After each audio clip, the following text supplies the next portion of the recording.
Dear students, welcome to Kalabharati Academy. Now our 13th session on chemical coordination and integration. இதில் 13வது class நம்ம discussion போக போகிறோம். இதில் என்ன பார்க்க போகிறோம்னா, இப்போ வரைக்கும் உள்ள டிஸ்கஷன் பூராத்துலேயும் ஆர்கனைஸ்டு எண்டோக்ரைன் கிளாண்ட்ஸ், அது உற்பத்தியான ஹார்மோன்ஸ், அதனுடைய ஆக்ஷன்ஸ் பற்றி பார்த்தோம். இந்த கிளாஸில் எண்டோக்ரைன் கிளாண்ட்ஸ் தவிர பல்வேறு உறுப்புகளில் இருக்கக்கூடிய டிஃப்யூஸ்டு ஸ்டேஜஸில் இருக்கக்கூடிய செல்ஸ் டிஃப்யூஸ்டு செல்ஸ் பல இடங்களில் அதுவும் சில ஹார்மோன்ஸ் உற்பத்தி பண்ணுது. அது முக்கியமாக heart, kidney and digestive system, stomach and intestine. இதில் என்ன ஹார்மோன்ஸ் வருது, அது என்ன வேலை செய்யுதுன்னு இப்போ நம்ம பார்க்கலாம். தி ஹார்மோன்ஸ் ஆஃப் நான் எண்டோக்ரைன் கிளாண்ட்ஸ், எண்டோக்ரைன் கிளாண்ட்ஸ் இல்லாத இடங்கள்லேருந்து ஹார்மோன்ஸ் என்னென்ன வருது. ஏட்ரியல் வால் என்ன, ஹார்ட்டுக்கு 4 சேம்பர் இருக்குது. கீழே உள்ளது வென்ட்ரிக்கிள் சேம்பர், மேலே உள்ளது ஆரிக்கிள் சேம்பர், ஆட்ரியம் சொல்லுவாங்க. So that atrial wall secretes peptide hormone, இதுவும் ஒரு புரோட்டீன் ஹார்மோனை செக்ரீட் பண்ணுது. அந்த ஹார்மோனு பேர் atrial natriuretic factor, ANF, atrial natriuretic factor. இது என்ன வேலை செய்யும் ஏஎன்எஃப் சொன்னால், பிளட் ப்ரெஷர் இன்க்ரீஸ் ஆகும்போது ஆர்டரியில் இருக்கக்கூடிய இந்த வால், இந்த செல்ஸ் டிஃப்யூஸ்டு செல்ஸ் இந்த ஏஎன்எஃப்பை ப்ரொடியூஸ் பண்ணி பிளட் வெசல்ஸை பூராத்தையும், ரத்த நாளங்கள் பூராத்தையும் விரிய வச்சு பிளட் ப்ரெஷரை குறைச்சிடும். ரத்த நாளம் விழுந்துருச்சுன்னா அதில் போகக்கூடிய பிளட் போகிறதுக்கான ஏரியா அதிகமாக கிடைக்கும். பெரிய குழாயில் கொஞ்சோண்டு தண்ணி விடுறதுக்கும் சின்ன குழாயில் அதே தண்ணியை விடுறதுக்கும் வித்தியாசம் இருக்குது. சின்ன குழாயில் அந்த அளவு தண்ணியை விட்டோம்னா ப்ரெஷர் கூட இருக்கும். அப்போ dilatation of the vessels, blood vessels dilate ஆகிடுச்சுன்னு சொன்னால் பிளட் ப்ரெஷர் குறைஞ்சிரும். when blood pressure increases, ANF is secreted, which causes, என்ன காஸ் பண்ணுது, dilatation of the blood vessels, reducing the blood pressure. அடுத்து juxtaglomerular cells in kidney produces peptide hormone, அதுவும் ஒரு peptide hormone. கிட்னியில் இருக்குது. அந்த செல் பேர் ஜக்ஸ்டாக்ளாமருலார் செல். இது ஒரு ஹார்மோனை ப்ரொடியூஸ் பண்ணுது, அது பெப்டைட் ஹார்மோன். அந்த ஹார்மோன் பேர் that helps for erythropoietin which stimulates erythropoiesis. பயசிஸ்னால் ப்ரொடக்ஷன் அர்த்தம், உற்பத்தி பண்ணுறதுன்னு அர்த்தம். எரித்ரோனா ஆர்பிசின்னு அர்த்தம். ஆர்பிசியை உற்பத்தி பண்ணுறதுக்கான ஒரு ஹார்மோன் எரித்ரோபயட்டின். அதை juxtaglomerular cells in the kidney produce பண்ணுது. அடுத்து endocrine cells in the Castro intestinal tract, GI tract, நம்முடைய ஜீரண மண்டலத்தில் இருக்கக்கூடிய வயிறு மற்றும் குடல் பகுதிகள் 4 விதமான புரோட்டீன் ஹார்மோன்களை, பெப்டோன் ஹார்மோன்ஸை உற்பத்தி பண்ணுது.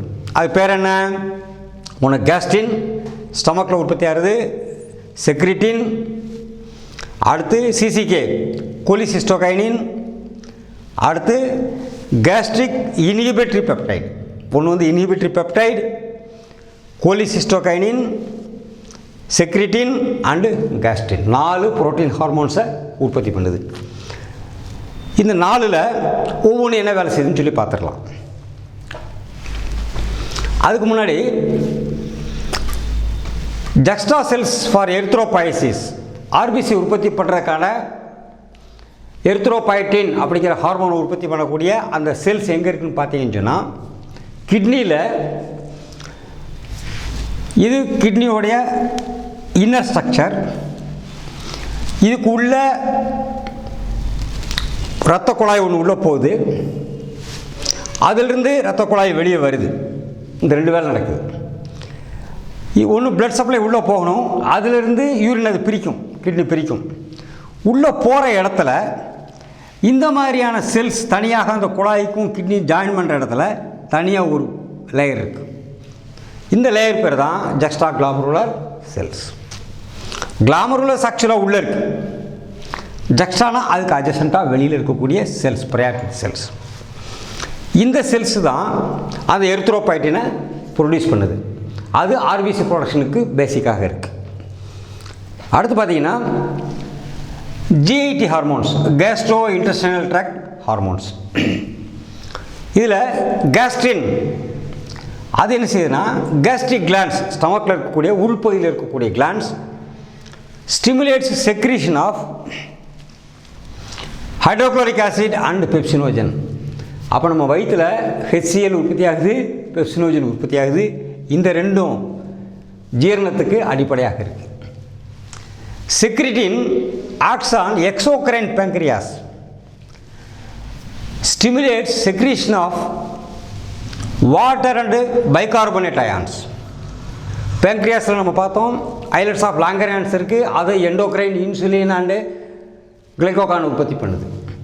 இது எக்ஸோக்ரைன் செல்ஸில், பேங்க்ரியாஸில் எக்ஸோக்ரைன் செல்ஸில், அதாவது ஹார்மோன்ஸ் உற்பத்தி பண்ணாத மற்ற செல்ஸில் வாட்டரையும் பைகார்பனேட் அயான்ஸை ப்ரொடியூஸ் பண்ணுது. வாட்டராக ப்ரொடியூஸ் பண்ணாது, hydrogen oxygen ions and bicarbonate ions கம்பைண்டாக ப்ரொடியூஸ் பண்ணும். அடுத்து சிசிகே, கொலிசிஸ்டோகைடின். அது பேங்க்ரியாஸ் மேலேயும் கால் பிளாடர் மேலேயும், கால் பிளாடர் என்ன, பித்தப்பை, லிவருக்கு மேலே இருக்கும். அது எல்லோ கலரில் பைல் பிக்மெண்ட்ஸை உற்பத்தி பண்ணுது, பைல் சால்ட்டை உற்பத்தி பண்ணும். அதில் ஆக்ட் பண்ணுது என்ன ஹார்மோன், சிசிகே, கொலிசிஸ்டோகைடின். கொலினாலேவும் பைல்னு அர்த்தம். And stimulates secretion of pancreatic enzymes and bile juice. Pancreas உற்பத்தி ஆகக்கூடிய என்சைம்ஸையும் பைல் ஜூஸும் அது ஸ்டிமுலேட் பண்ணி செக்ரீட் பண்ண வைக்குது. அடுத்து GIP, Castro இனிபிட்டார் peptides, inhibit peptides. அது ஸ்டமக்குடைய மொட்டிலிட்டியை குறைக்கும். எல்லா நேரமும் ஸ்டமக் வந்து அரைச்சிக்கிட்டே இருக்க முடியாது. சாப்பாடு இருக்கும்போது அரைக்கணும், எம்டியாக இருக்கும்போது சும்மா இருக்கணும். ஸோ அந்த மொட்டிலிட்டியை குறைக்கிறதும், அதில் உற்பத்தி ஆகக்கூடிய ஹைட்ரோக்ளோரிக் ஆசிட், பெப்சினோஜன், அந்த ப்ரொடக்ஷனை கூட்டுறது, குறைக்கிற வேலையை இந்த ஜிஐபி செய்யுது. அடுத்து லாஸ்ட்டாக பார்த்தீங்கன்னு சொன்னால், இதெல்லாம் போக ஜெனரலாக அங்கங்கே டிஃப்யூஸ்டு செல்ஸில் சில ஹார்மோன்ஸ் உற்பத்தி ஆகுது. அது பேர் க்ரோத் ஃபேக்டர்ஸ். அது ஜெனரலாக அந்தந்த ஏரியா அல்லது மற்ற இடங்களில் இருக்கக்கூடிய செல்களுக்கு குரோத்துக்கான வளர்ச்சி அது உருவாக்குது. So these are all the hormones of heart, kidney and GIT. So students, thank you very much for this discussion.